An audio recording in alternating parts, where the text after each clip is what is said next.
Il-pjanijiet biex pajjiżna jkollu faċilitajiet li minnhom jiġġenera l-enerġija mill-iskart għandhom il-barka wkoll tal-Kummissjoni Ewropea. Fi kliema l-impjant se jkollu rwol importanti fl-ekonomija ċirkolari. Dan ikkonfermat il-Kummissjoni Ewropea fit-tweġiba għal mistoqsija fil-Parlament Ewropew dwar jekk il-faċilitajiet li se jinbnew f'pajjiżna humiex konformi mal-għanijiet tal-ekonomija ċirkolari.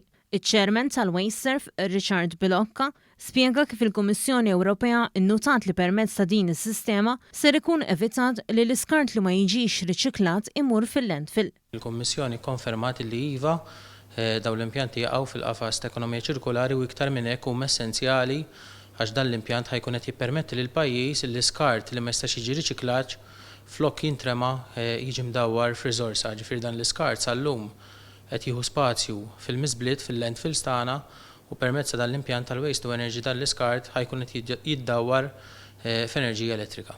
Is-Sur Bilocca spjega kif palissa bord maħtur apposta jinsab għaddej b'ħidma sabiex jixtar is-16 l-applikazzjoni li ġew sottomessi għall-impjant ta' ġenerazzjoni ta' enerġija mill-iskart. Bħalissa għaddej proċess metikulus ħafna ta' ġudikazzjoni hemm bord illi qed jara l-offerti kollha li daħlu l-offerti kienu voluminużi, kien hemm numru kbir u dan huwa xogħol li jrid isir bi preċiżjoni jieħu l-ħin tiegħu u ovvjament għaddej bil-pass meqjus li għandu jgħaddi. Huwa stqarr li dan il-proġett ta' ġenerazzjoni tal-enerġija mill-iskart ser isir fi 3 impjanti oħra b'investiment tal-fuq minn €9 biljun.